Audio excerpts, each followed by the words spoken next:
Hi, we're Josh and Ariel Walmsley, owners of Green Valley Tree LLC, based in North Windham. We're proud to sponsor Connecticut East This Week and to serve the communities of Windham and New London counties with our tree removal and plant healthcare services. Visit our website at greenvalleytreeworks.com for a full list of our services, or give us a call on 860-234-4041. We look forward to hearing from you. As COVID-19 continues to dominate our lives, we remember another pandemic as it turns 40 years old next year, HIV/AIDS. We talk with Doctor Anthony Fauci, who recalls the first cases in the US 4 decades ago, plus a look at other stories making the headlines from around the region. This is Connecticut East This Week.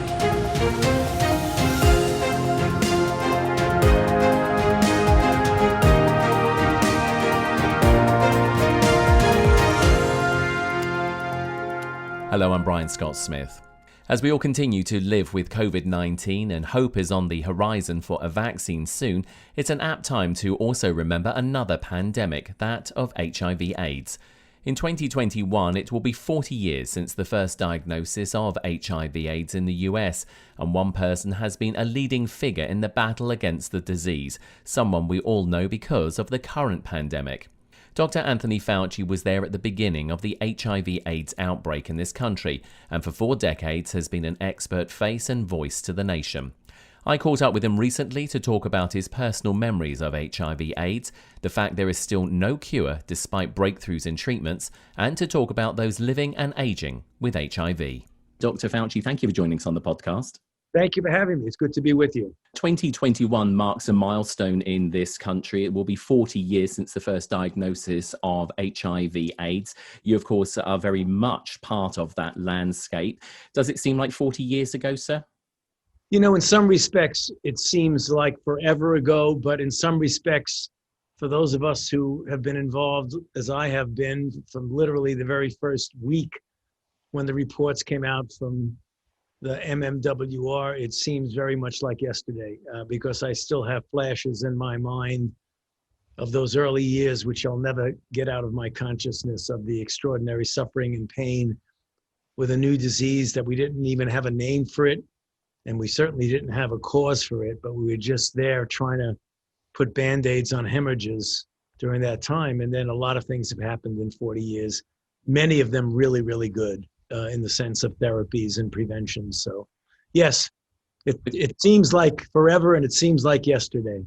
We're going to touch upon a little bit more of that as we go through the conversation. You've always been, it seems, at the center of people's attention, certainly with the current pandemic. But of course, we often forget that HIV/AIDS is a pandemic in itself. And I want to take you back to your meeting with Peter Staley, who was, or who is an activist for ACT UP, and you met him in the late 1980s, I believe. What were your impressions of Peter? Because you're still very much, I believe, in touch with him.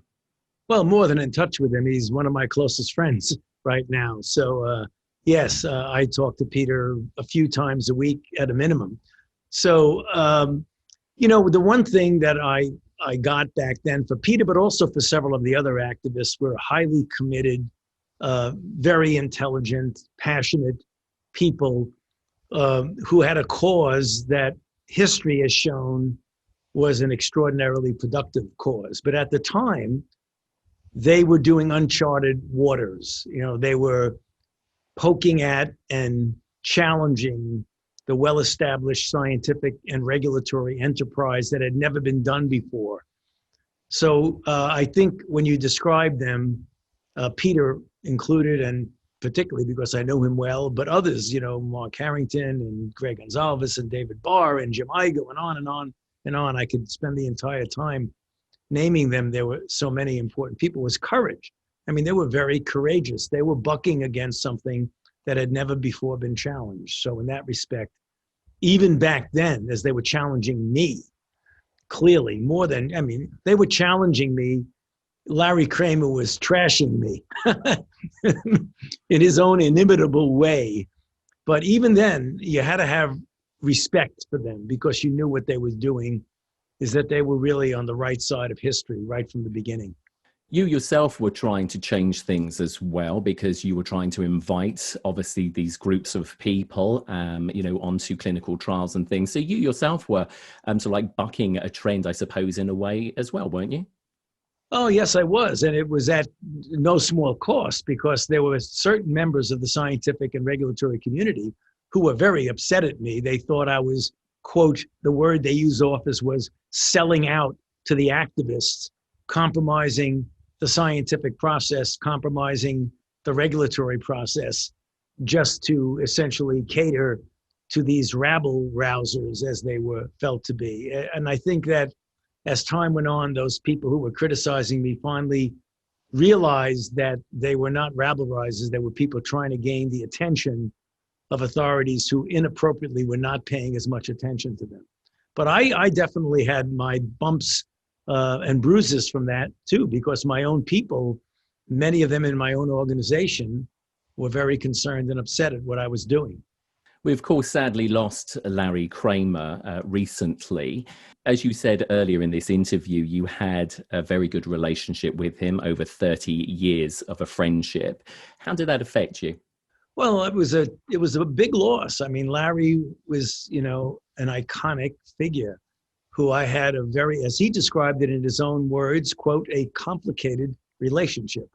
And it was complicated because it started off in a very confrontative way, him confronting me, not my confronting him, and some of the things that he did to gain the attention of me, which he certainly did gain my attention, as well as for the scientific community. Larry was a very passionate person, very committed. He was an important part of the activist movement because he did not pay much attention to the fine-tuned details of the scientific process. He just was an iconoclast in the best sense of the word. He would challenge everyone and everything. He felt the entire gay community were his children, as it were, his people, his tribe, and he would do anything to protect the safety and the health of those people, and sometimes to the extent that they rebelled against him. You remember when he wrote the book Faggots, there was a big pushback on the part of the gay community against him, but then he became the leader and the hero of the activist movement, and our relationship was very complicated. It started off very confrontative, and then as we got to know each other, we realized, both of us, that we wanted the same end game. We wanted to end this. We wanted to get treatments. We wanted to get prevention. And that's when we became closer and closer. But to his unusual, unique character, even as we became very close and were really, really good friends towards the end, after 10, 15, 20 years, is that he would not hesitate for a moment to just blast me on something that he felt was not being handled correctly. But he wouldn't take it in the sense of doing anything wrong to me. I mean, we've had situations where we would be on television in a panel and he would be blasting the hell out of me, calling me all kinds of names on public TV so that, 10 million people were hearing it. And then I remember 1 or 2 or 3 or more instances when I would get home, walk in the door and the phone would ring. It would be Larry. He said, "Wow, wasn't that a great interview? How'd you like it?" He said, "Larry, you just trashed me in front of 10 million viewers. What do you mean, how did I like it?" But that was Larry. You had to accept him. You went on to become his doctor later on in life, and also he underwent an organ transplant as well, which you were very much sort of part of. It sort of really set the scene and changed things a little bit for people who were living with HIV/AIDS, because he was quite a lot older to receive an organ transplant, wasn't he? Oh, yes. I mean, we pushed and found someone for him who would be able to do it. It was quite successful. As you know, when Larry passed, he passed in his 80s. I mean, that is really something for someone who had been not only living with HIV, but who had a liver transplant and was on suppressive therapy for his liver transplant. That's most extraordinary. I think it speaks to the toughness and resiliency of Larry. But yes, I was very much involved in his care and in getting him set up for the liver transplant. But it was the beginning of a very important change in attitude of getting transplants for people who are living with HIV, as opposed to just giving up on them and saying, well, they have HIV, therefore, why should we waste a liver transplant on them? Right now, not only transplants from uninfected people to them, but transplants between HIV infected individuals or persons with HIV. The other thing I wanted to put to you as well is, how do you deal with all of the attention that comes in your direction? Because, we've just spoken about Larry and about Peter, and they are both friends, but as you've just said, they also challenged you. You're also challenged on a daily basis, by other people who don't know you, but make assumptions. How do you deal with all of that, Dr. Fauci? Well, if the challenge is valid, you figure out how to address it. And if it can be addressed, you address it as appropriately as you possibly can. If it's just people attacking or, making comments that aren't helpful or productive, then you just ignore it. And I've learned over the years how to compartmentalize and ignore things. I mean, you have to be careful that you do not get distracted from what your main goal is. Right now with COVID-19, my main goal is to develop therapeutics and vaccines to end the outbreak and to serve as a public health official articulating to the general public what they need to do to protect themselves from infection. That's what my entire life is right now. That's all I do. When people do things either in a flattering way or in a threatening way, which I get threatened often, I just consider that as peripheral noise, and I can't get distracted by it. I just have to focus like a laser on what it is that I should be doing. As we said at the top of this podcast, Dr. Fauci, next year is 40 years of the first diagnosis of HIV/AIDS in the US. Yet still today, we have no cure for HIV/AIDS. We have various other medications and ways to manage the condition. Do you think that we've stepped off the gas a bit when it comes to HIV/AIDS, regardless of the situation we find ourselves currently in across the world, obviously with COVID? No, I think we continue to push very hard with HIV. In fact, just 2 days ago, we had the announcement of the data from HPTN 084, which was the use of injectable cabotegravir in women. It's, I think, one of the most important advances we've had in a while, because one of the issues that we've been challenged with is that obviously this is a global pandemic. In Southern Africa, it is dominated by the infection of young women. Some of the prevalences among women of childbearing age are striking and frightening, 40 to 50% in some prenatal and neonatal clinics. And we've never been able to get a good pre-exposure prophylaxis program for them.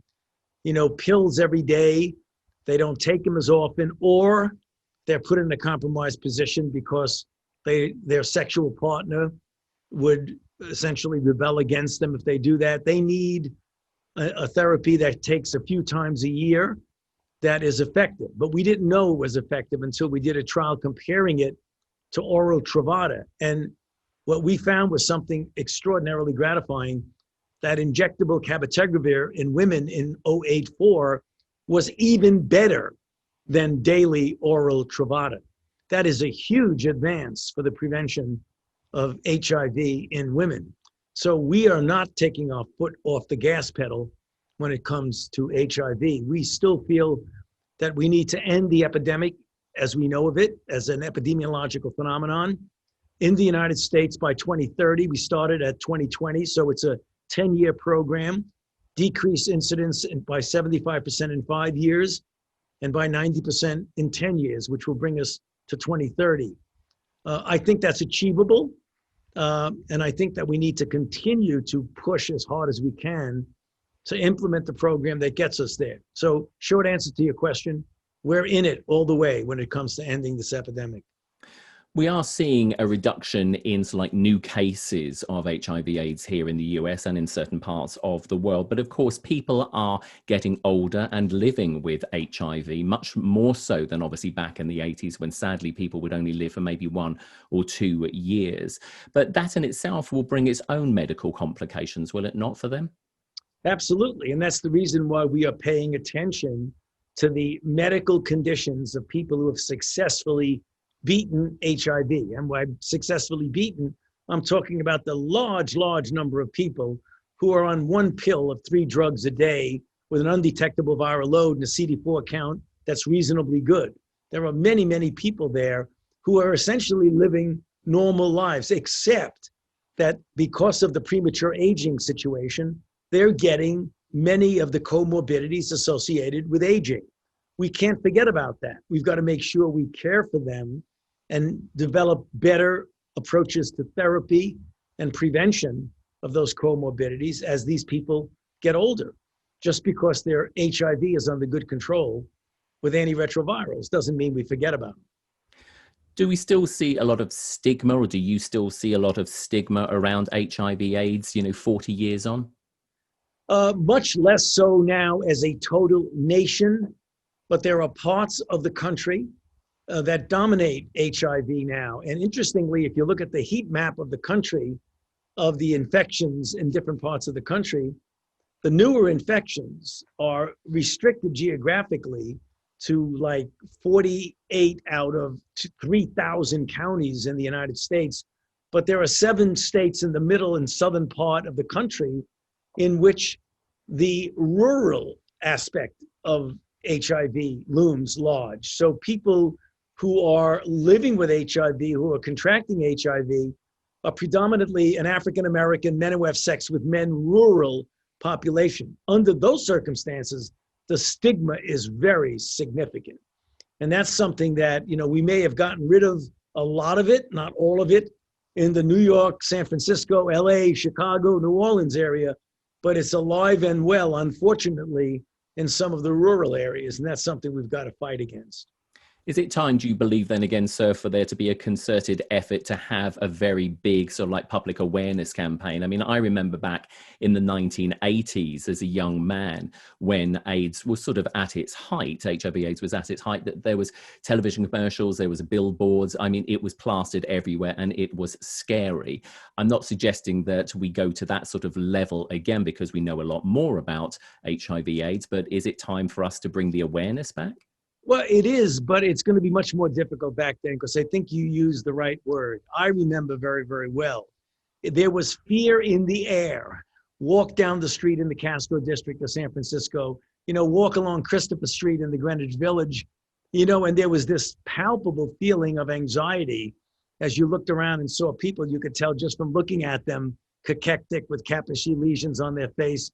Those were horrible years. I remember them very, very well. I still have a bit of a post-traumatic stress disorder from it, to be quite honest with you. But to get that message across now is needed. Yes, you're right. But it's going to be very difficult because it isn't as scary now as it was then, particularly in light of very good therapy and prevention modalities like PrEP for people who want it, who need it, who use it. We do have to, if we want to end it, we have to have a different kind of campaign. And it may not be a campaign on fear. It may be a campaign on, okay, it's been 40 years now. Let's get this damn thing out of here. That kind of approach, and just end it so we don't have to worry about it in a pandemic way throughout the world, including in the United States. We have 38,000 cases every year, and we've had that for over a decade. That's unacceptable. We got to bring that down. Got to bring it down to a couple of thousand a year at the most for the entire country. 38,000 is orders of magnitude higher than it should be.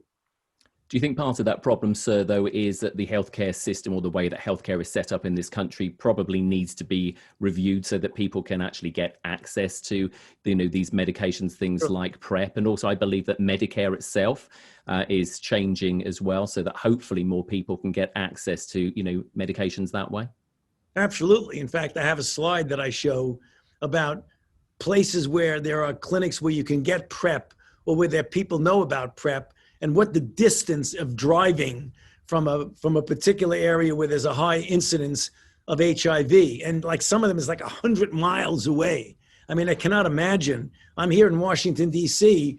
I could jog out from this building and be in 10 places that I can get PrEP in 5 minutes. So, I mean, that's unacceptable that people have to get in the car and drive for over an hour to be able to do that. Final question to you, Doctor, and thank you ever so much for your time. I didn't want to mention COVID, but there is sort of a link to this. As we potentially see a vaccine on the horizon for COVID, do you think that what we have seen by way of pushing to find, a vaccine for this particular condition, could it start to accelerate maybe more of the research or possibly, a vaccine or something else for HIV/AIDS? Yeah. No, I think the success of a vaccine excites people. Everybody's excited about the Pfizer success, and hang on to your coattails because there's going to be a few more that are going to be successful, and they're going to be soon, like in the next few weeks to a month. I think you're going to hear about it. So yeah, no, I think that you could kind of feel the important impact of a vaccine, and that's the reason why we're putting so much effort in an HIV vaccine, which would be much more difficult than a COVID vaccine, I can tell you. Dr. Anthony Fauci, Director of the National Institute of Allergy and Infectious Disease. It's been a pleasure talking to you, sir. Thank you for your time. And I'd like to wish you a happy 80th birthday, which is coming up at the end of the year. Thank you very much. I appreciate it. Thank you for having me on your program. And thank you for looking after the public as well for so many years, sir. Thank you.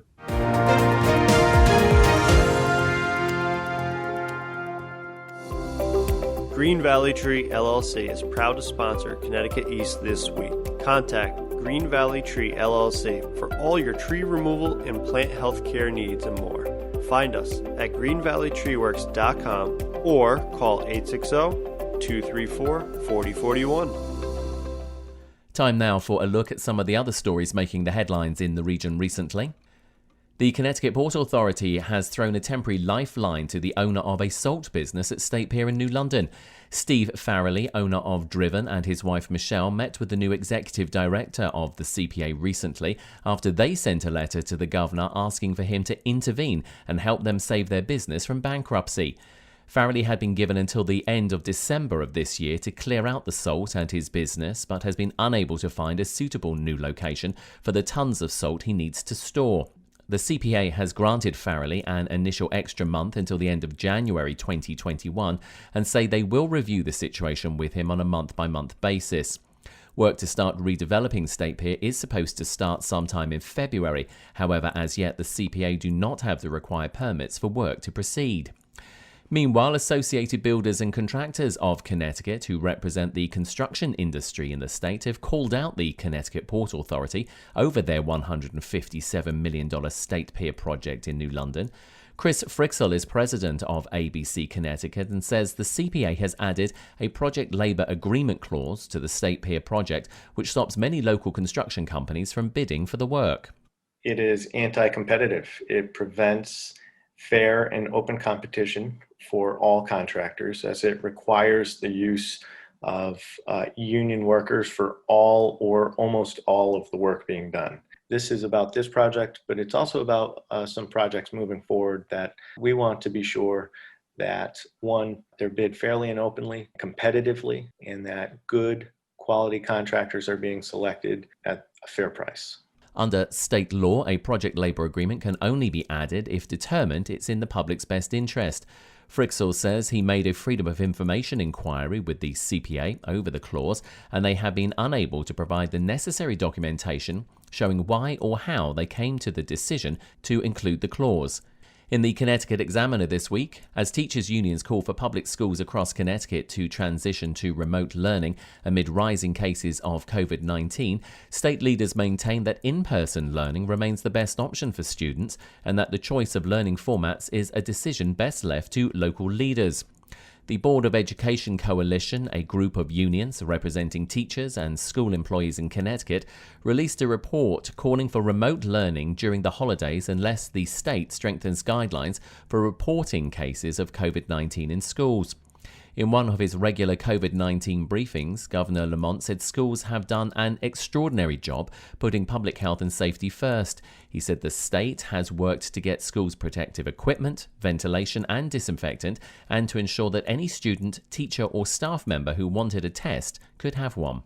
In Norwich Bulletin this week, a 56-year-old Pomfret man was charged with overseeing a marijuana cultivation operation at his home. On September 29th, detectives from the statewide Narcotics Task Force North Central and East offices, with assistance from members of the Massachusetts Army National Guard, conducted a marijuana eradication operation in several towns in eastern Connecticut. Investigators converged on marijuana growing operations in Pomfret, Ashford and Tolland, where more than 80 plants were seized. Officials said the plants were fully mature with an average height of 5 foot. In all instances, detectives said they were able to identify the suspects growing the plants. Sean Cook of 54 Covell Road in Pomfret was arrested and charged with cultivation of marijuana, possession of marijuana and possession of marijuana with intent to sell. Police said Cook had 15 fully mature marijuana plants on his property. He was released on a $10,000 bond and is scheduled to appear in Danielson Superior Court on December 10th. In the Middletown press this week, Holiday on Main Street in Middletown chairman Alvin Santostefano says the event will be very different from what residents normally see, but he thinks that people will be pleasantly surprised with what the committee has decided to do. The event, dubbed Magic of Middletown 2020, is the 35th annual holiday event on Main Street. Similar to previous years, the event is being held downtown on weekends from Thanksgiving to Christmas. Usual traditions have been altered to ensure every activity is socially distant and safe for all to attend. In prior years, the celebration began with a community tree lighting that attracted nearly 3,000 people. Instead, the city lighting of the tree will take place virtually, as the event's popularity and location make it almost impossible for social distancing in person. In the Chronicle this week, the Mansfield Public Library is once again closing its doors to the public due to the spike in COVID-19 cases. The library is now closed until it is deemed safe to reopen, according to Mansfield Public Library Director Leslie McDonough. Curbside service is still available along with computer use, which will be available by appointment only at the main branch located on 54 Warrenville Road. Making the decision to close the library was prompted by Mansfield being put on red alert status recently, meaning the latest state report showed there were 15 or more COVID-19 cases per 100,000 people in the community. And the annual Click It or Ticket campaign across the state has kicked off. The Connecticut Department of Transportation, Office of Highway Safety and law enforcement agencies will be enforcing seatbelt use until December 3rd to cover the Thanksgiving holiday period. In 2018, nearly half of the 22,697 passenger vehicle occupants killed in crashes were unbuckled, and more of them are male than female. Among young adults aged 18 to 34 killed in crashes in 2018, more than half were completely unrestrained, one of the highest percentages for all age groups. In Connecticut, statewide seatbelt use increased to 93% in 2019, up from 92% in 2018. Connecticut law requires all drivers and passengers in the front seat, regardless of the occupant's age, as well as all children under 16 in all parts of a vehicle to wear a seatbelt. Fines start at a minimum of $92 for a first offence. And in next week's Connecticut East This Week, we talk with Greg Howard, the new state representative for the 43rd District of Stonington and North Stonington, who beat incumbent Kate Rotella in the recent elections. Howard is a serving police officer with Stonington PD, a family man and football coach, and has drawn praise and some criticism on his win. We'll find out more about Howard and what his plans are to serve his constituents when the new legislative session starts in January 2021.